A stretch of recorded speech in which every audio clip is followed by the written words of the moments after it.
Today's episode is sponsored by Incogni. This will be epic. SpaceX's Starship Booster 12 ready for a 33-engine screaming static fire, but when will it happen? Starship 31 gets its engines. Is it ready for Flight 6? Is space exploration more important than Earth's environment, or can we have both? And Europe finally launches their new Ariane 6 rocket. How did it go? My name is Felix, welcome to What About It. Let's dive right in.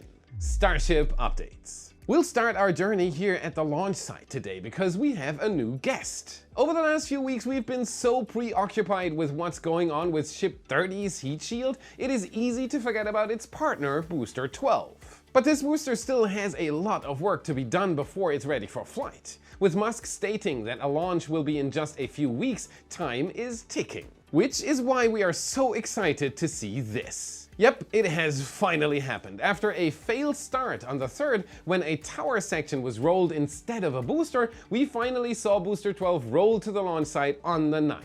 Then, after a short wait, possibly due to technical issues with the chopsticks, we saw the chopsticks close in on the booster and lift it onto the launch mount. And you know what that means. It's time for a 33-engine static fire, one of the most impressive sights you can see at Starbase, besides, of course, a launch day. So far, the current testing routine for a booster consists of 2 cryogenic proof tests followed by a static fire. Assuming everything goes according to plan, that's all that's needed before a launch. So for Booster 12, that only leaves a static fire before liftoff and hopefully landing. But we may see more tests than just that. As mentioned, this booster is set to land, not at sea, but in Mechazilla's arms. Due to the added complexity, SpaceX may opt for more than just one static fire, perhaps performing another with the landing engines. They may also perform small catch simulations on the booster to ensure everything checks out. This is speculation. There is no evidence of it actually happening right now. Maybe I am just nervous. Yeah, blame it on that. SpaceX wants to ensure this landing goes flawlessly for the sake of the booster and the whole launch pad. Speaking of the launch pad, how far along is SpaceX here? Most of the repairs needed on the launch mount after Flight 4 have been completed, as shown by the booster being now on the pad. However, minor work may remain as the scaffolding around the pad hasn't been removed yet. But we have also seen this during previous booster lifts. The scaffolding stays as long as it can. It adds safety for workers moving on the OLM, so it is removed last. The next big component needed for a launch is the ship quick disconnect. And that still appears to need a lot more attention. Recently, we saw teams replace one of the ship quick disconnect's cryogenic propellant lines. It's the main artery for the ship, so to speak. These lines fill the upper stage tanks before a launch. There is more left to be done though. Thanks to our photographer John, we could spot these actuators. But there is something off, literally. They have been taken off the connectors and they are no longer attached to the SQD's propellant lines. They are currently being held down by a series of chains, and it appears many parts of the SQD are like this. This is not exactly what an operational quick disconnect should look like. Having such a vital piece of equipment break after every use is not what SpaceX is aiming for, and as of now, it appears this current design of the ship quick disconnect will need to change to achieve reusability. SpaceX has a few options to fix this problem. The first is a simple upgrade with reinforcements to make it more robust. Similar to what you can see on the booster quick disconnect. Full body armor, crude but effective. The other option would be to completely redesign the entire mechanism, giving the arm the ability to retract more. Of course, this redesign likely wouldn't apply to tower number 1, but it is a possibility on tower number 2. Why do I say that? Well, considering that as of now we haven't seen any sign of Tower 2's ship quick disconnect despite seeing every other piece of the tower, it leaves the possibility that it's not finished yet. This could be because SpaceX is trying a new design that still needs to be completed. After all, it appears something similar happened with launch mount number 2, which is receiving a total redesign. On tower number 1, the OLM began construction first. On tower number 2, it is a bit behind. But what do you think? Could SpaceX be redesigning the SQD, or is it just perhaps hiding somewhere? Leave a comment with your thoughts, I love reading them. SpaceX has also been continuing work over at the orbital tank farm.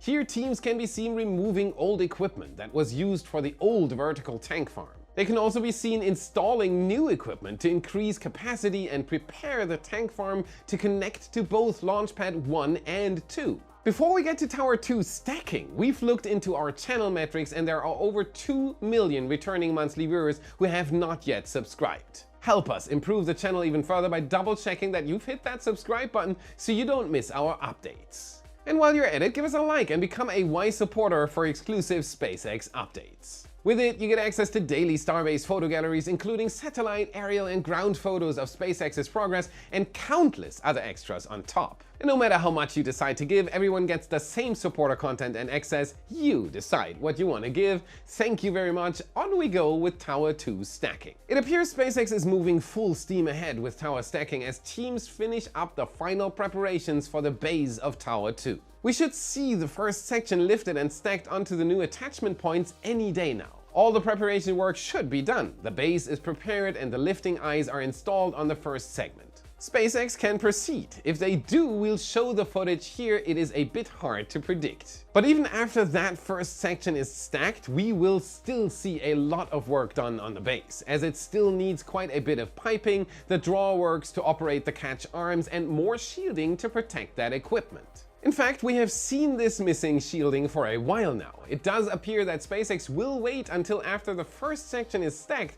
before installing these sections. This shielding, which is filled with concrete and attached to the base, is meant to protect the relatively delicate tower equipment from the forces of a launch. It is likely that SpaceX has just been focusing on stacking the tower and will get around to the rest when it is time. Now that we've examined the tower section at the launch site, let's focus on the pieces still waiting to be moved at the build site. Here we can see teams installing more hardware on the remaining 6 Tower 2 sections to prepare them for their eventual stacking. SpaceX still needs to move the remaining 2 sections from the port, and with no announced closures, it doesn't look like moving those pieces is a priority. The other segments that are now at the Sanchez site stayed at the port of Brownsville for quite some time as well. Instead, SpaceX will likely focus on the pieces that are already at the Sanchez site. Moving the 2 remaining pieces from the port now would just take up space. Now, unlike those 2 sections just a few days ago, Ship 31 was moved to the Sanchez site, but before we talk about that, let's talk about privacy for a second. Let me share a personal story with you. Within the last few weeks, I got so many spam calls. Random and changing numbers, so I couldn't even get rid of this problem with my phone's block function. It turns out it's because data brokers collected and sold my personal information. In this case, my private phone number. They do that with your information every time you surf the web. My personal data was everywhere and I had no control over it. Luckily, I have a long-term relationship with Incogni. Think of Incogni as the Starship of online security, powerful, efficient, and designed to handle a massive task. They reach out to data brokers on your behalf, requesting the removal of your personal data and even dealing with their objections. It is fully automated. Just create an account, grant Incogni the right to work for you, and watch them clean up the mess. Trying to do this yourself would be like trying to colonize a new planet with a non-reusable rocket and a small payload. Slow, inefficient, and nearly impossible. With Incogni, you'll get reports about their success, a 30-day money-back guarantee, plus use my promo code Felix at the link in the description to get 60% off Incogni. Protect your privacy and support What About It at the same time. Visit incogni.com/Felix to get started. Alright, now let's take a look at what Ship 31 is doing. Wait, where did it go? Well, it looks like Sparky had a lot of energy because the night after it was moved to Sanchez, it was moved right back to Megabay 2. Recently, this ship took another short trip to Massey's for cryogenic and hydraulic testing. After that, Ship 31 returned to the build site and Megabay 2. Here, it appeared to be getting ready to be lifted onto the engine installation stand in the middle of the still incomplete Megabay, where its engines would be installed. But it was denied the right to receive engines just yet. Poor Sparky. Instead, Ship 31 was rolled over to Sanchez. This was pretty surprising, given that it seemed ready to stack onto the installation stand. However, it is likely that this move had nothing to do with Ship 31. Don't cry, Sparky. It was likely just to make room for Booster 12 to roll to the launch pad. After that, it was quickly rolled back when SpaceX got the chance. This is a good sign, as it shows the testing at Massey's was in fact successful. After this, all that is left for the ship is to be rolled back to Massey's, where it will perform the first static fire of a vehicle intended for flight on the new test stand. That is assuming Ship 26 won't fly. Following that, Ship 31 should be ready for Flight 6 except for one problem. The heat shield, that dreaded heat shield. For the last month, we've watched Ship 30 get a full heat shield overhaul, but what about Ship 31? Doesn't that need the upgrade as well, Felix? Other than a few chipped tiles, the heat shield is untouched. So why is that? Perhaps Ship 31 already had the updated heat shield design? This is unlikely, given that they had just started testing the ablative on Flight 4. It's more likely that SpaceX only has a limited number of the new tiles, so they are focusing their efforts on Ship 30. It is also possible that SpaceX is waiting to see the performance of the upgraded heat shield on Flight 5. After all, this new heat shield could have some unexpected flaws. If that were the case, replacing the heat shield on Ship 31 would just be a waste of time. And SpaceX isn't known for wasting time. Test, fail, fix, repeat. But this might mean that Flight 6 would need to wait till Ship 31's heat shield is fully replaced, which could take a couple of months, similar to Ship 30's heat shield replacement. This could mean Flight 6 could happen as late as November. Hopefully SpaceX will know how to replace a heat shield faster after Ship 30. Speaking of Ship 30, we have a few new interesting developments regarding its upgrades. As you can see here, it appears SpaceX has begun installing invisible tiles on the aft flaps. Some brand new tech borrowed directly from the Avengers initiative. Okay, so maybe not, but it is odd that SpaceX has installed the heat shield tile connectors without the tiles themselves. This could be a new application method SpaceX uses, or perhaps it is only temporary. As of now, it is hard to say. As you can see here, these connectors are baked into the tiles, or they have been until now. This process removes most adhesives. Adhesives can be a pain at these high temperatures that the tiles have to endure. SpaceX does use adhesive in many parts, but the standard tiles don't need much due to these connectors and the pins that are welded to the hull. Or at least that was the case. There is one other possible reason for this image. It appears this is only on the aft flaps. Even though these connectors can be seen elsewhere, here they are only being used to hold the new ablative fabric in place. So it could be that SpaceX simply uses the connectors normally found inside the tiles as a placeholder and a method to hold the ablative layer in place. We've also seen new tiles added to the flap hinge fairing, but the silicone fabric being installed under the tiles appears to be a bit different. In this area, each tile appears to have its own individual piece of fabric beneath it and, in this case, beside it. As you can see here, the fabric now goes between the tiles. That is new. This may have been done to reduce the precision needed between tiles due to thermal expansion. If tiles are not perfectly sized, they can bump into each other and crack. With the extra layer of silica felt, this gap would be sealed either way, and it might dampen friction between the expanding tiles during re-entry. Now, Ship 31 just got done with its testing at Massey's, so let's take a look at how the firing range turned rocket firing range is doing. Well, I guess there is not too much going on right now. Except if you zoom out a bit, you realize there is actually a ton going on, just not with the rockets. Starbase, similar to Cape Canaveral, is built in or near wildlife refuges. In the case of Starbase, that wildlife refuge is home to countless species of birds, turtles, fish, and more, many of which are endangered or threatened with extinction. Due to this, many have raised concerns about the safety of these species and the surrounding habitat.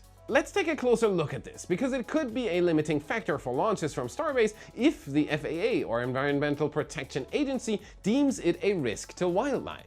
One of the biggest concerns when launching a rocket is pressure waves, which can be observed by an extremely loud crackling sound during a launch, even when they are not visible.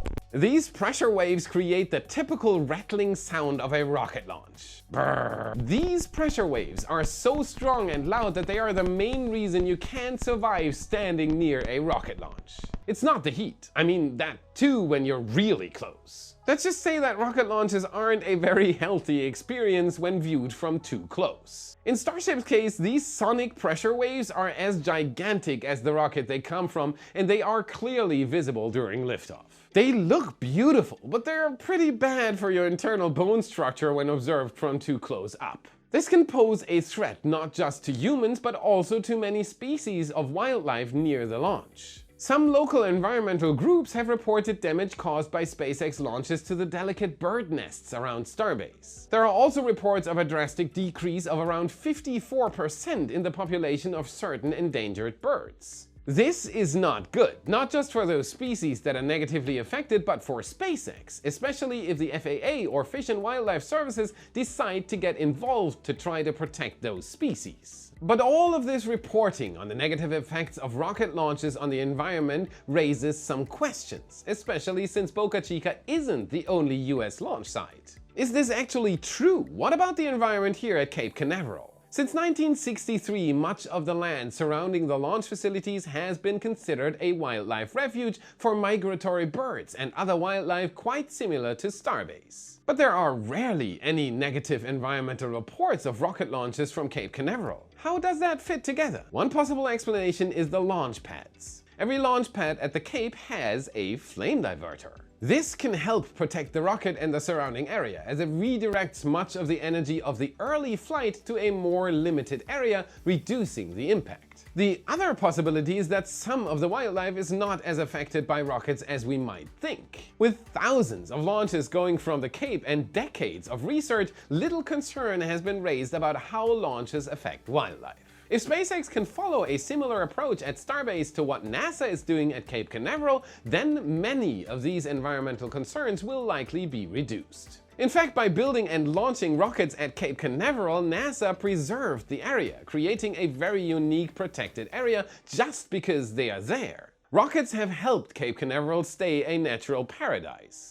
Space exploration is important and necessary for humanity's future, but we shouldn't just forget about Earth along the way. What are your thoughts on the matter? Can spaceflight help Earth, or do you think that it's harmful? Let me know in the comments below. And now for some big news from Europe, or technically South America. Ariane 6 has finally taken off. This is the first orbital launch from any European launch provider in almost a year, and it went off almost perfectly. After nearly 10 years in development, seeing this engineering marvel fly was a treat. The initial launch went perfectly with the two powerful P120 solid rocket motors, or SRBs, and the central Vulcan engine sending the rocket flying off the pad. Only a few small CubeSats were used as the payload for this mission, so the rocket jumped off the pad with its extremely high thrust-to-weight ratio. This is also due to the very large SRBs, which provide most of the thrust at liftoff until about T+2 minutes and 18 seconds, when these SRBs run out of fuel and are jettisoned.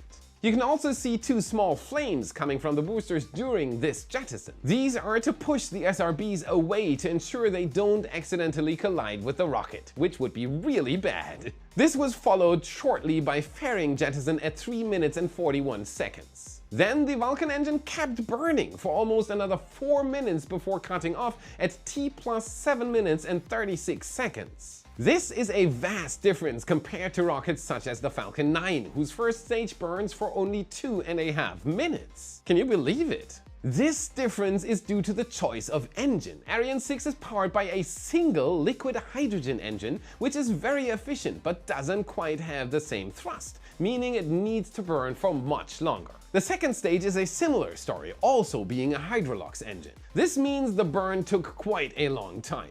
Ariane 6 completed this long burn with a successful shutdown of the second stage a full 11 minutes after ignition at T+18 minutes and 34 seconds. This wasn't the last burn though, as there was also a quick relight of the engine at T+56 minutes. After that, all orbital payloads were successfully deployed. Yes! However, this flight also had some payloads that weren't meant for orbit but instead for re-entry. So the upper stage had one more burn to go. To complete this burn, the upper stage needed to activate its auxiliary propulsion unit to adjust orientation and pressurize the fuel tanks, but unfortunately it appears there was a malfunction. This meant the upper stage couldn't complete its final deorbit burn, and those payloads would not return to Earth. Littering in space? Not good. I guess Ariane 6 had waited so long to go to orbit that it wanted to enjoy the view for a bit longer. Despite that small hiccup at the end, this launch was perfect and showed that Europe once again can reach orbit. I want to give huge congratulations to everyone who contributed getting this rocket into orbit. You rock! That's it for today. Remember to smash that like button, subscribe for more awesome content. This is what fuels the algorithm and it helps us immensely. Check out our epic shirts in your favorite Space Nerd store. A link is in the description. And if you want to train your space IQ even further, watch this video next to continue your journey. Thank you very much for watching and I'll see you again in the next episode. Alright, now let's... Alright.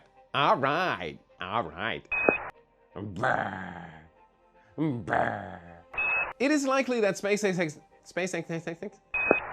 removes the most adhesive. Most of the